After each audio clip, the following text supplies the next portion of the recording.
बिस्मिल्लाहिर्रहमानिर्रहीम। तो हमारा आज का टॉपिक है capacitance of a parallel plate capacitor कि किसी भी पैरेलल प्लेट कैपेसिटर की हम लोग कैपेसिटेंस फाइंड आउट करेंगे। उसकी कैपेसिटेंस कैसे फाइंड करते हैं, उसके लिए क्या फार्मूलाज है, क्या यूनिट्स है, वो सब हम लोग आज के लेक्चर में डिस्कस करेंगे। तो सबसे पहले हम कंसीडर करते हैं, जैसा कि पहले कंसीडर किया था कि हमारे पास कोई भी पैरेलल प्लेट कैपेसिटर है और उसको हम लोगों ने एक बैटरी के साथ कनेक्ट कर दिया। वो बैटरी जिसका पोटेंशियल डिफरेंस V वोल्ट है। अब जैसे ही ये बैटरी के साथ कनेक्ट होगा तो कैपेसिटर की वो साइड जो बैटरी के प्लस टर्मिनल के साथ कनेक्ट है उस पर प्लस का चार्ज आ जाएगा और बैटरी की वो साइड जो माइनस पोटेंशियल पर है और कैपेसिटर की उस साइड पर भी माइनस का चार्ज आएगा। तो कैपेसिटर की जो साइड बैटरी के प्लस से है उस पर प्लस का चार्ज और जो साइड माइनस पर है उस पर माइनस का चार्ज। अब ये दोनों प्लेट्स हमारे पास पैरेलल में है और इन दोनों का जो डिस्टेंस है वो हमारे पास d है। अब इन दोनों के दरमियान कोई भी डाइलेक्ट्रिक कंसीडर कर सकते हैं। तो हम इनिशियली कंसीडर करते हैं कि इन दोनों के दरमियान में वैक्यूम या एयर, इनमें से कोई एक भी इंसर्ट कर देते हैं। तो लेट्स सपोज इनके दरमियान वैक्यूम है। तो अब प्लेट के दरमियान वैक्यूम है और इनका जो डिस्टेंस है वो d है। तो हम लोग ये पहले पढ़ चुके हैं कि जैसे ही ये कनेक्ट होगा तो हमारे पास जो Q है वो डायरेक्टली प्रोपोर्शनल हो जाएगा V के। तो कांस्टेंट यूज किया तो ये बन गया था Q is equal to CV, जो ये आ गया हमारे पास। अब अगर हम लोग इसकी बात करें तो इससे हम लोग कैपेसिटेंस फाइंड आउट कर सकते हैं। तो जो कैपेसिटेंस है वो हमारे पास बन जाएगी C is equal to Q by V। तो ये उसकी कैपेसिटेंस है। अब इसमें हम लोग देखेंगे कि Q या V इनकी वैल्यू क्या हो सकती है। जैसा कि हम लोग यहाँ कंसीडर कर चुके हैं कि प्लेट्स के दरमियान डिस्टेंस बहुत ही कम है। तो अगर ऐसा हो तो जो D है हमारा वो बहुत ही स्मॉल हो जाए। D अगर बहुत ही स्मॉल है उस सूरत में उनके दरमियान, उन प्लेट्स के दरमियान जो इलेक्ट्रिक फील्ड या इलेक्ट्रिक पोटेंशियल क्रिएट होगा, इलेक्ट्रिक फील्ड जो होगी वो यूनिफॉर्म होगी और कन्फाइंड होगी, मतलब एक जैसी ही होगी उन प्लेट्स के दरमियान। तो अगर हम लोग E की बात करें तो हमारे पास E हुआ करती है E is equal to V by D के इक्वल। तो हमारे पास कैपेसिटेंस हम लोगों ने फाइंड आउट करनी है। कैपेसिटेंस हमारे पास आ गया C is equal to Q by V। Let's suppose ये हमारी इक्वेशन 1 है। अगर D बहुत ही स्मॉल हो उस सूरत में जो उसकी इलेक्ट्रिक फील्ड है वो कन्फाइंड होगी, यूनिफॉर्म होगी। तो उसके लिए हमारे पास फार्मूला आ गया E is equal to V by D। तो ये हमारा आ गया दूसरा फार्मूला या दूसरी इक्वेशन। अब हमने बात कर रखी है कि जो कैपेसिटर है ये पैरेलल प्लेट कैपेसिटर है। अब इसकी जो दोनों प्लेट्स है वो पैरेलल में है। अब क्या है कि इनका एरिया हमें नॉन होगा। तो अब इनके एरिया से हमें इनकी सरफेस चार्ज डेंसिटी पता लग सकती है। तो इनकी सरफेस चार्ज डेंसिटी हमारे पास फार्मूला हुआ करता है sigma is equal to Q by A। तो इससे हम लोग उस पैरेलल प्लेट कैपेसिटर में किसी भी प्लेट के surface charge density find out कर सकते हैं। अब सरफेस चार्ज डेंसिटी हम लोग क्यों फाइंड कर रहे हैं? अब सरफेस चार्ज डेंसिटी से ये मुराद है कि उसके एरिया पर कितना चार्ज होगा। अगर लेट्स सपोज ये हमारे पास उसकी एक प्लेट है तो इसका ये एरिया बन रहा है हमारे पास। तो इस एरिया पर जितना चार्ज है उसको फाइंड आउट करने के लिए या उस प्लेट की कैपेसिटी को फाइंड आउट करने के लिए हम लोग सरफेस चार्ज डेंसिटी का सहारा ले रहे हैं। तो ये हमारे पास sigma is equal to Q by A। तो ये हमारे पास थर्ड इक्वेशन होगी।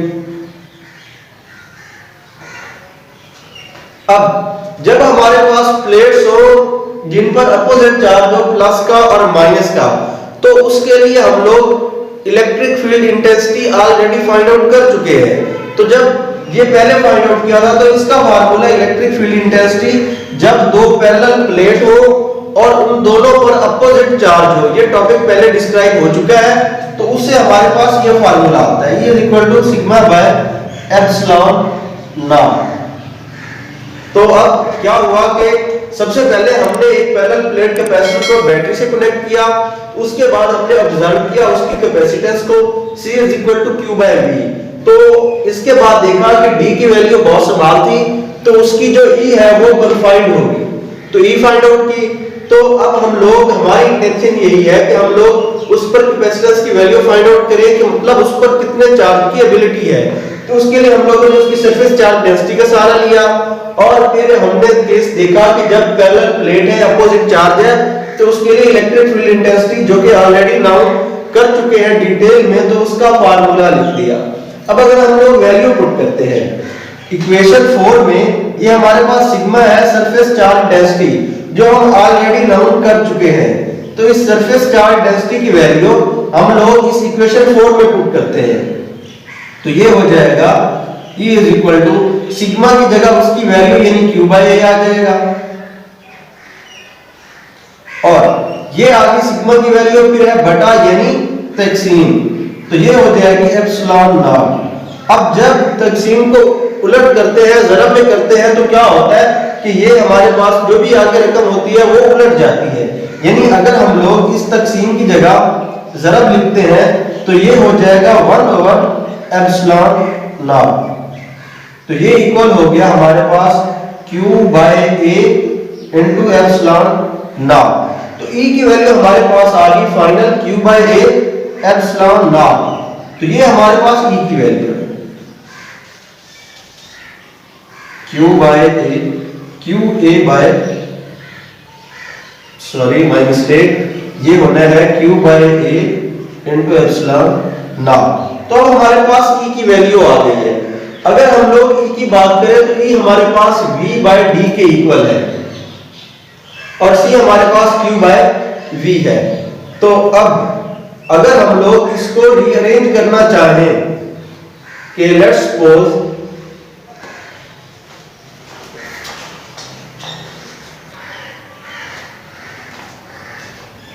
सपोज हम नाम दे देते हैं कि ये हमारी इक्वेशन 5 है, तो अब ये भी E है और ये भी हम लोगों ने E के लिए इक्वेशन फाइंड किया जो 2 है।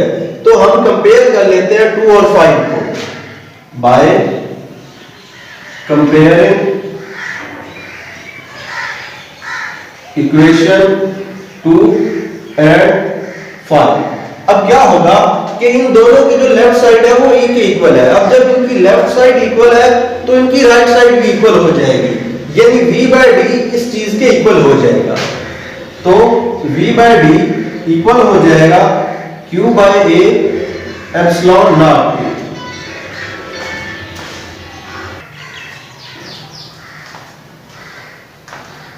तो अब अगर हम लोग अपनी इक्वेशन 1 को देखें तो C हमारे पास Q बाय V के इक्वल है। अब इस इक्वेशन में हमारे पास Q भी है और V भी है, तो हमें वैल्यू चाहिए कैपेसिटेंस की। तो हम कोशिश करेंगे कि हमारे पास Q बाय V की वैल्यू बन जाए, तो हम इस इक्वेशन को रीअरेंज करेंगे कि हमारे पास Q बाय V की फॉर्म आ जाए। अब Q बाय V कैसे आ सकता है कि ये V हमें चाहिए इसके बटा में, तो ये यहाँ पर मल्टीप्लाई हो रहा है, नीचे आएगा तो डिवाइड हो जाएगा, तो ये बन जाएगा 1 by D is equal to Q, और ये यहाँ पर मल्टीप्लाई का दूसरी साइड पर आ रहा है तो अब डिवाइड में आ जाएगा और साथ में आ गया A एप्सिलॉन नॉट। अब हमें यहाँ पर चाहिए Q बाय V, तो जो रिमेनिंग पार्ट यहाँ पर तकसीम में है या बटे में है ये यहाँ पर मल्टीप्लाई हो जाएगा, तो ये बन जाएगा Q बाय V इक्वल हो जाएगा, ये दोनों यहाँ पर मल्टीप्लाई हो जाएंगे यानी A एप्सिलॉन नॉट और बटा में आ जाएगा D। अब अगर हम लोग इसको देखें Q बाय V, तो ये किसके बराबर है? इक्वेशन 1 में हमें पता है कि Q बाय V C के बराबर है, तो हम कह सकते हैं फ्रॉम इक्वेशन 1, तो ये किसके इक्वल आ जाएगा? कैपेसिटेंस के C हमारे पास कैपेसिटेंस आ गई A epsilon naught by D। तो अगर हम लोग यहां तक की बात को समराइज करें तो हमने ये कहा है कि हमारे पास कोई भी पैरेलल प्लेट कैपेसिटर हो जिसको हम लोग बैटरी से कनेक्ट कर देंगे, तो जैसे ही कनेक्शन होगा तो इसकी साइड जो बैटरी के प्लस के साइड है उस पर प्लस का चार्ज, जो माइनस के साथ है उस पर माइनस का चार्ज आएगा। तो हमारे पास उसकी capacitance C is equal to Q by V हुआ करती है। हम लोग उसी पैरेलल प्लेट की असल में कैपेसिटेंस को ही फाइंड आउट कर रहे हैं। तो जब इसके बाकी पैरामीटर्स को देखा क्या कि इनकी प्लेट्स के दरमियान डिस्टेंस कम है, तो जो ई है वो कन्फाइंड होगी, तो हमने ई को ऑब्जर्व किया। ई के लिए फार्मूला V/D था। तो जब हम इस पर चार्ज फाइंड आउट करने लगे, उसकी कैपेसिटेंस फाइंड आउट करने लगे, तो उसके लिए हमने उसकी सरफेस चार्ज डेंसिटी को भी देखा। इसके बाद हम ये ऑलरेडी फाइंड आउट कर चुके हैं कि जब हमारे पास दो अपोजिटली चार्ज प्लेट्स हो तो उनके दरमियान जो इलेक्ट्रिक फील्ड इंटेंसिटी है उसकी ये वैल्यू थी। अब क्या हुआ कि इसमें हम लोगों ने इस एप्सिलॉन नॉट की वैल्यू को पुट किया, ये रिलेशन आया। अब इस को इक्वेशन 5 और इक्वेशन 2 को कंपेयर किया तो ये आया। इसमें से हमने इसको रीअरेंज किया और रीअरेंज करने के बाद जो Q/V बना उसको यहां पर पुट कर दिया इक्वेशन 1 में। तो अब ये कैपेसिटेंस की फाइनल वैल्यू आ गई जब हमारे पास उन दोनों के दरमियान डाइलेक्ट्रिक एयर या वैक्यूम थी, जिसे हम लोगों ने वैक्यूम कंसीडर कर लिया। अब अगर हम लोग इस केस को चेंज करें कि इसका जो डाइलेक्ट्रिक है वो चेंज हो जाए, तो उस सूरत में देखते हैं क्या होता है। तो इसको इरेज करने लगा हूं। फाइनलाइज्ड इक्वेशन हम स्टार्ट में लिख देते हैं कि हमारे पास जो कैपेसिटेंस बनी है वो बनी है A epsilon naught by D। तो इसको हम लोग नाम दे देते हैं इक्वेशन A का। ये थी जब उनके दरमियान वैक्यूम क्रिएट किया हुआ था या डाइलेक्ट्रिक वैक्यूम यूज किया था। अब इसके अलावा कोई और यूज करते हैं। तो अब हम लोग कंसीडर करते हैं कि उसकी प्लेट्स के दरमियान कोई भी डाइलेक्ट्रिक मीडियम हम इंसर्ट कर देते हैं। अब आमतौर पर कैपेसिटर की प्लेट्स के दरमियान डाइलेक्ट्रिक मीडियम पहले से होता है, तो जो मीडियम हम बाद में इंसर्ट कर रहे हैं तो उसको हम लोग डाइलेक्ट्रिक कांस्टेंट का नाम दे देते हैं, क्योंकि मीडियम उसमें ऑलरेडी हुआ करता है। तो इसको हम नाम देते हैं डाइलेक्ट्रिक कांस्टेंट का। तो ये जो डाइलेक्ट्रिक कांस्टेंट इसमें इंसर्ट कर रहे हैं, तो इसकी जो परमिटिविटी है उसको नाम देंगे रिलेटिव परमिटिविटी का, जिसको एप्सिलॉन r से रिप्रेजेंट करेंगे कि जो मीडियम उसमें बाद में इंसर्ट किया जा रहा है उस मीडियम की जो परमिटिविटी है वो हमारे पास रिलेटिव परमिटिविटी है। इसका नाम है जी रिलेटिव परमिटिविटी। तो इसको हम लोगों ने एप्सिलॉन r से रिप्रेजेंट कर दिया। अब जब भी कोई भी हमारे पास डाइलेक्ट्रिक कांस्टेंट या रिलेटिव परमिटिविटी वाला मटेरियल हम लोग कैपेसिटर में इंसर्ट करते हैं, तो उसकी कैपेसिटेंस इसी रिलेटिव परमिटिविटी की वैल्यू के बराबर बढ़ जाएगी। तो इससे यही नतीजा निकल रहा है कि उसकी जो कैपेसिटेंस है वो बढ़ जाएगी। तो ये कैपेसिटेंस हमने तब फाइंड आउट की थी जब हम लोगों ने इनके दरमियान कॉमनली डाइलेक्ट्रिक यूज जो हो रहा था वैक्यूम, हमने उसको कंसीडर किया। तो ये तब की है जब हमने वैक्यूम कंसीडर किया हुआ था। अब हमने उसके दरमियान कोई भी और मटेरियल इंसर्ट कर दिया है, तो अब इसके लिए जो परमिटिविटी होगी वो इसकी निस्बत ये वाला फैक्टर बढ़ जाएगी। तो अब इसको समझने के लिए हम लोग एक सिंपल सा एक्सपेरिमेंट करते हैं कि लेट्स सपोज हमारे पास एक चार्ज कैपेसिटर है। जैसे हम लोग पहले ये वाला कैपेसिटर यूज कर रहे थे कि इसमें से जब वोल्टेजेस गुजरे हैं तो ये चार्ज हो चुका है। अब अगर हम लोग इसी चार्ज कैपेसिटर की बात करें तो अब ये इसकी प्लस वाली साइड है, तो इस पर प्लस का चार्ज है, तो कैपेसिटर की दूसरी साइड पर माइनस का चार्ज है। अब अगर हम लोग इस कैपेसिटर को सिंपली एक वोल्ट मीटर से कनेक्ट कर देते हैं, अब चूंकि इस पर चार्ज ऑलरेडी मौजूद है तो ये वोल्ट मीटर है, तो ये हमें इंडिकेशन देगा, यानी कि इसकी सुई मैक्सिमम को रिप्रेजेंट कर रही होगी कि इसका स्केल या इसके जो वोल्टेजेस है वो मैक्सिमम पॉइंट पर है। अब अगर ऐसा हो कि हम लोग इसके अंदर कोई और मटेरियल यानी डाइलेक्ट्रिक कांस्टेंट इंसर्ट कर देते हैं इसकी प्लेट्स के दरमियान, तो क्या होगा कि उसकी जो कैपेसिटेंस है वो बढ़नी चाहिए। अब ये हमारे पास है वोल्ट मीटर हमने इसके साथ कनेक्ट किया और जैसे ही इसकी प्लेट्स के दरमियान कोई भी और मटेरियल डाइलेक्ट्रिक कांस्टेंट इंसर्ट करेंगे तो इसकी जो सुई है वो डिफ्लेक्ट हो जाएगी। अब डिफ्लेक्ट ऐसे होगी कि जो पहले पोजीशन थी उससे कुछ पीछे आ जाएगी। लेट्स सपोज यहां तक आ गई। तो अब जब वो पीछे आ रही है तो उसका ये मतलब है कि जो उसके वोल्टेजेस हैं वो कम हो रहे हैं। अब हमारे पास कैपेसिटेंस का फार्मूला तो ये था Q is equal to CV, तो कैपेसिटेंस हमारे पास था Q बाय V। अब हमने यहाँ पर ऑब्जर्व कर लिया है कि जब भी डाइलेक्ट्रिक कांस्टेंट इन चार प्लेट्स के दरमियान रखा तो वोल्टमीटर की सुई पीछे आ गई, यानी कि जो उसके वोल्टेजेस थे वो डिक्रीज हो गए। अब जब वोल्टेजेस डिक्रीज हो रहे हैं, अब चार्ज तो उतना ही है, चार्ज नहीं इंक्रीज हुआ। जब चार्ज इंक्रीज नहीं हुआ ये कांस्टेंट बन गया, अब और वोल्टेजेस डिक्रीज हो गए, तो इसको बैलेंस करने के लिए ऑटोमेटिकली जो इसकी कैपेसिटेंस है C, उसकी वैल्यू बढ़ जाएगी। तो हम यहां से ऑब्जर्व कर सकते हैं कि जब हमने ये मटेरियल नहीं रखा था तो उस वक्त वोल्टमीटर मैक्सिमम इंडिकेशन दे रहा था, और जैसे ही हम लोगों ने डाइलेक्ट्रिक कांस्टेंट इंसर्ट किया तो वो वोल्टमीटर की इंडिकेशन पीछे की तरफ आ गई, यानी उसमें वोल्टेजेस की कमी आई।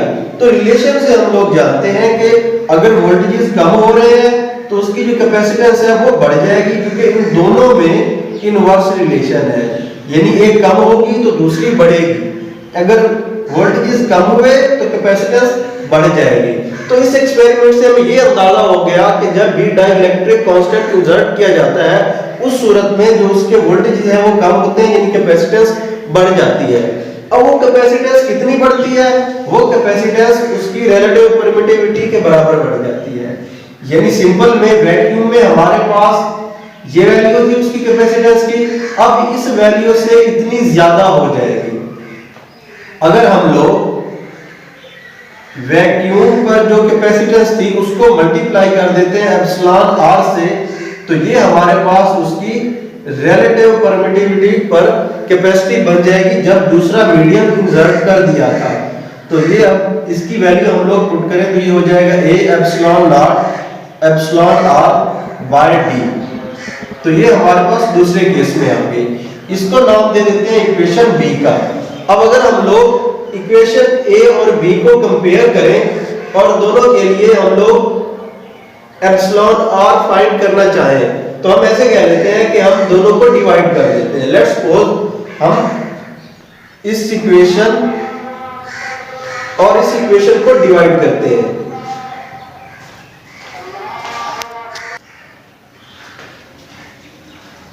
इसको हम लोग यूज कर देते हैं।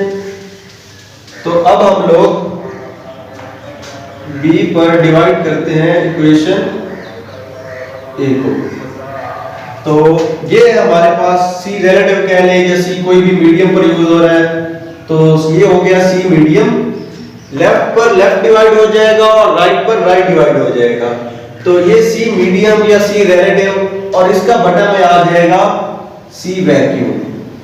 उसी तरह ये राइट है तो इसमें आ जाएगा A epsilon naught epsilon r और इसका बटा है d, और इसमें आ जाएगा A एप्सिलॉन नॉट और बटा है d।